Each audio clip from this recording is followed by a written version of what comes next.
po sa inyong lahat. Ngayong araw na ito ay papakita ko po ang aming highway na kung saan ay masyado pong tahimik.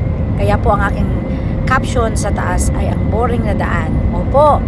So yan po ay nakikita nyo na flat lang po siya. Puro mga farm ang magkabilang view.